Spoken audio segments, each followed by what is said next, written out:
Այսի ծառայությունը անցել է աշխատանքային հատուկ ռեժիմի Իրանից ներգաղթյալների պատճառով, վերջին շրջանում 700 իրանցի ներգաղթյալ ապօրինի հատել է ԱՄՆ սահմանը։ Իրանցի միգրանտները համարվում են ռիսկային, քանի որ հնարավոր է կապ ունեն ահաբեկչության հետ, սակայն շատերը չեն անցել պատշաճ ստուգում եւ դա սկսել է անհանգստացնել իշխանություններին։ Իրանցի պաշտոնյաները վերջերս ակնարկել են, որ ԱՄՆ-ում կարող են ակտիվանալ քնած ահաբեկչական բջիջները։ Անվտանգության ծառայությունը տեղեկացնում է, որ ԱՄՆ-ի ներսում կարող են տեղի ունենալ հարձակումներ, հատկապես ուշադրության կենտրոնում են նրանք, ովքեր սահմանը անցնելիս չեն անցել մանրակրկիտ ստուգում։ Այժմ այն մասին, թե ինչ ենք խոսելու թողարկման ընթացքում։ ԱՄՆ Գերագույն դատարանը թույլ է տվել միգրանտներին արտաքսել դեպի վտանգավոր երկրներ առանց նրանց իրավունքները պաշտպանելու։ Բայդենը ամիսներ շարունակ լուռ ու գաղտնի ուղևորություններ է կատարում դեպի Վաշինգտոն, ինչ է թաքցնում նախկին նախագահը։ Ֆլորիդայի դատախազը առաջարկում է միգրանտների ճամբար կառուցել ճահճի մեջ, այնպես որ ալիգատորները դառնան կենդանի պատնեշ։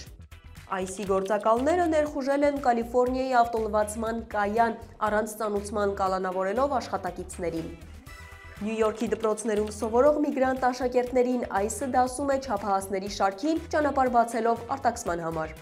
ԱՄՆ քաղաքական գործիչների դռների առջև սկսել են պարբերաբար հայտնվել անանուն պիցցաներ, սա կատակ է թե վախեցնող գաղտնի ուղերձ։ Եվ այսօր թողարկման ընթացքում զրուցել ենք փորձառու ներգաղթի իրավաբանի հետ, ով պարզ ու հասկանալի ձևով ներկայացրել է, թե ինչ իրավիճակ է այսօր ներգաղթի ոլորտում եւ ինչ անել, եթե ձեզ հանդիպի այսի գործակալը, այնպես որ թողարկումը դիտեք մինչեւ վերջ, հետաքրքիրը դեռ առջևում է։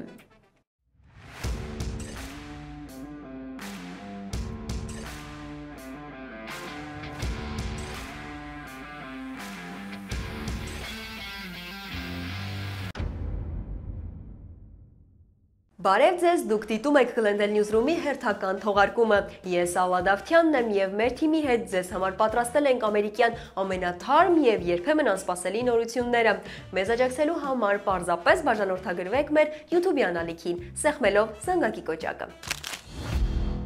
ԱՄՆ Գերագույն դատարանը թույլատրեց Թրամփի վարչակազմին միգրանտներին արտաքսել երրորդ երկիր, նույնիսկ եթե այնտեղ նրանց սպասում է կտանքներ, հալածանքներ եւ մահ։ Այս որոշումը ուժի մեջ է մտել, չնայած Բոստոնի շրջանային դատավորի ապրիլին կայացրած որոշմանը, որով պահանջում էր նման մարդկանց տալ առնվազն 10 օր արտաքսման դեմ բողոքարկելու համար։ Գործն առնչվում է միգրանտների, ովքեր արդեն ճանաչվել են որպես արտաքսման ենթակա, սակայն չեն կարող վերադառնալ հայրենիք քաղաքական կամ մարդասիրական պատճառներով։ Դատական որոշումը փաստացի հնարավորություն է տալիս վարչակազմին արագացնել արտաքսման գործընթացը դեպի այն երկրները, որոնց հետ ԱՄՆ-ն ունի համապատասխան համաձայնագրեր, առանց ժամանակ տալու միգրանտներին պաշտպանելու իրենց իրավունքները։ ԱՄՆ նախկին նախագահ Ջո Բայդենը վերջին շրջանում պարբերաբար ճանապարհորդում է դեպի Վաշինգտոն գնացքով։ Ըստ New York Post-ի ընտրում է ամենահանգիստ վագոնը, որտեղ որ չի կարելի խոսել եւ չի էլ շփվում մյուս ուղևորների հետ, իսկ թե ուր է գնում, անհայտ է։ Հայտնի է միայն, որ նա Վաշինգտոնում վարձակալել է գրասենյակ մինչև հուլիս ամիսը, սակայն թե ինչով է զբաղվում այնտեղ պաշտոնապես չի բացահայտվում։ Ոմանք ենթադրում են, որ նա գիրք է գրում կամ պատրաստում է իր նախագահական գրադարանը, իսկ մյուսները վստահ են, նա շարունակում է քաղաքական հանդիպումներ եւ տեսակոնֆերանսներ։ Բայդենի նախկին օգնականը սա անվանել է իսկական հանելուկ, քանի որ ներկայիս Սպիտակ տան աշխատակազմը խուսափում է մեկնաբանություններից, լրատվամիջոցներում ակտիվորեն շրջանառվում են վարկածներ մինչև նոր քաղաքական նախաձեռնության։ Կալիֆոռնիայում ներգաղթի գործակալության աշխատակիցները մտել են ավտոլվացման կետ եւ ձերբակալել երկու աշխատակիցներին։ Նրանք դիմակներով են եղել եւ արևային ակնոցներով։ Այս ամբողջ միջադեպը տեսաձայնագրվել է։ Բիզնեսի սեփականատերը պատմել է, որ փորձել է միջամտել ու պահանջել իրավական հիմքի բացատրություն, սակայն գործակալները մերժել են որևէ փաստաթուղթ ներկայացնել։ Նա նշում է, որ ավտոլվացման թունելը արգելված գոտի է, բայց գործակալները ներխուժել են։ Տնօրենը նշել է, որ բիզնեսը գործում է օրինական հիմքով, իսկ աշխատողները պարզապես փորձում են ապրել եւ պահել իրենց ընտանիքները։ Նա դատապարտել է գործողությունը, այն որակելով անամերիկյան։ Հաղորդման այս հատվածում այսօր եւ այսուհետեւ յուրաքանչյուր երեքշաբթի պատրաստել ենք ձեզ համար հարցազրույցների շարք, որտեղ ներգաղթի իրավաբանը կպատասխանի ձեր հարցերի։ Այսօր զրուցել ենք ներգաղթի իրավաբան Թեհմինա Ավագյանի հետ, ով հանգամանալից եւ պարզ բացատրում է ներկայիս իրավիճակը։ Եվ այսպես առաջին հարցը Թեհմինային խնդրել եմ ամփոփել ներկայիս իրավիճակը ԱՄՆ-ում ներգաղթի վերաբերյալ։ Խնդրեմ պատասխանեմ։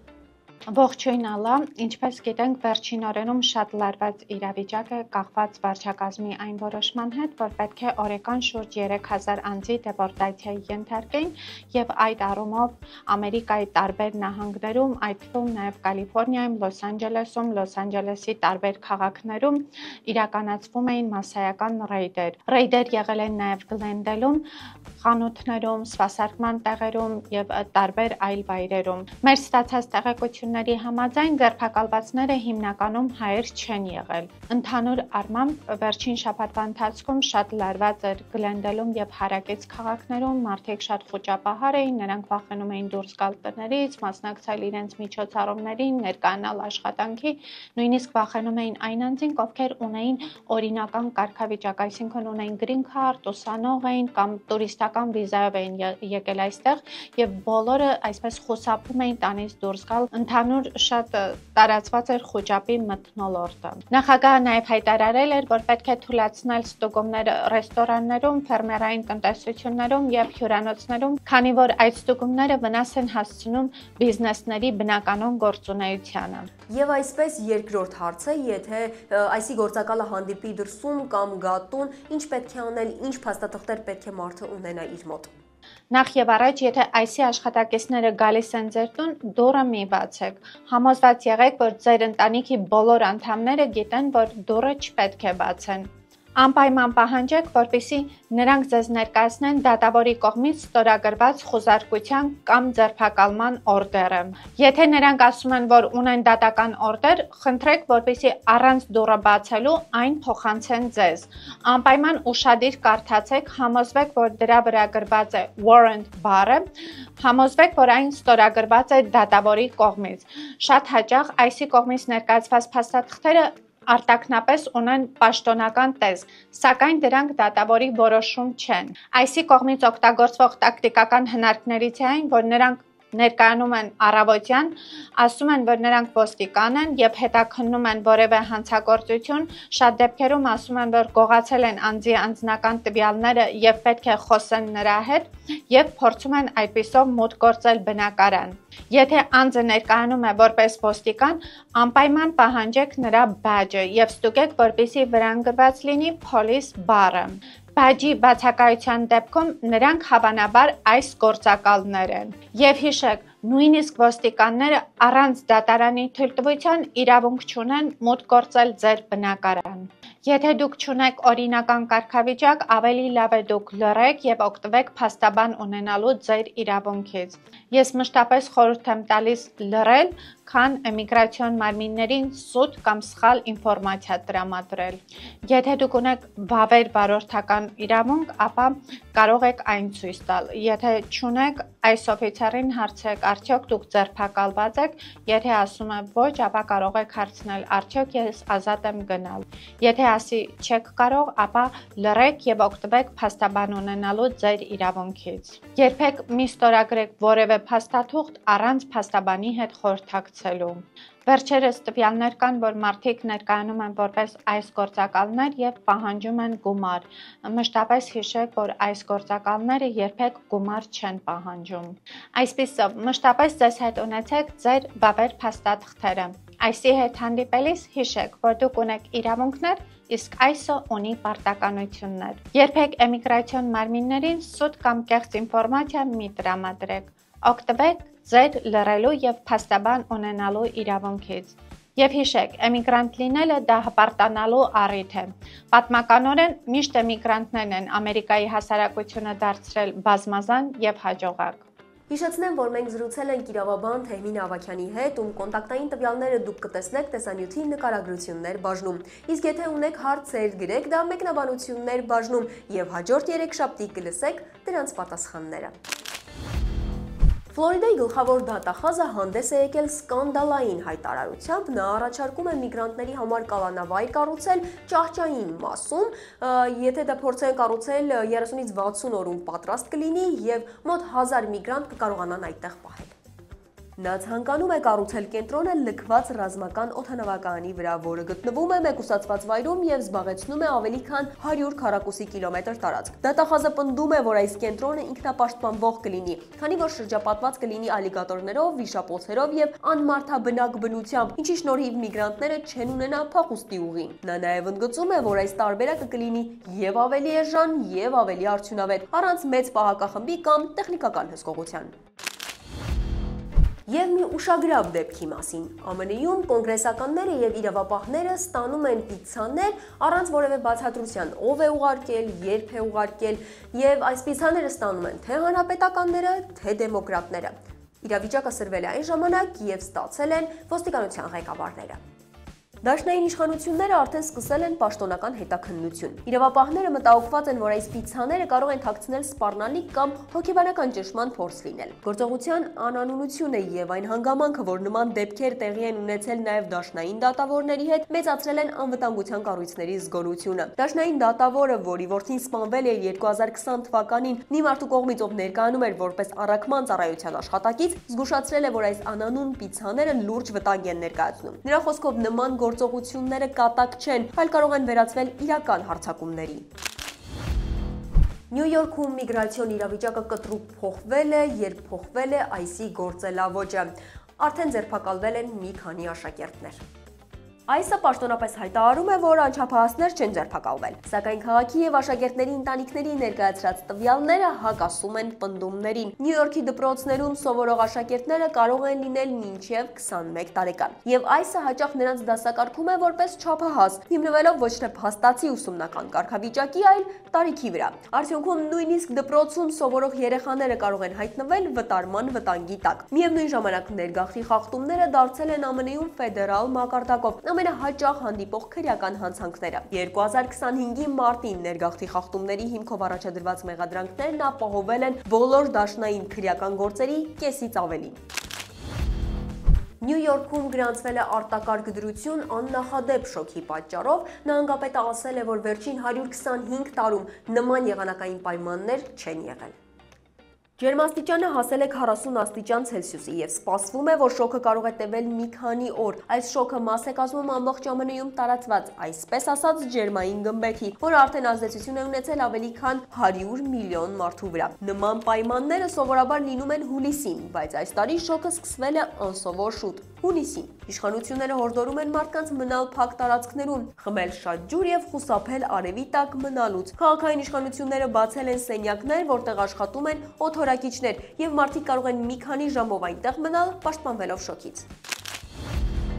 Թողարկումը շարունակենք տեխնոլոգիական նորություններով։ Apple-ը կանգնել է դատարանի առջև, քանի որ ներդրողները պնդում են, որ թաքցրել է Siri-ի արհեստական բանականության ներդրման ժամկետները, ինչի հետևանքով ընկել է iPhone-ի գները եւ բաժնետոմսերի թվերը։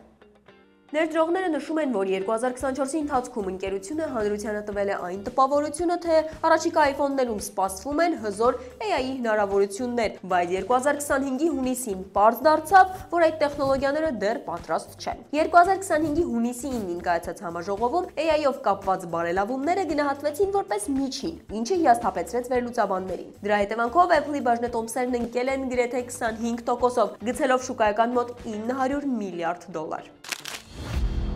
Նյու Յորքի փողոցները վերածվել են իսկական կախարդական մի հրաշքի։ Արդեն 43-րդ անգամ ջրահարցների շքերթ է անցկացվում քաղաքում եւ միավորում է միտեղ հազարավոր մարդկանց։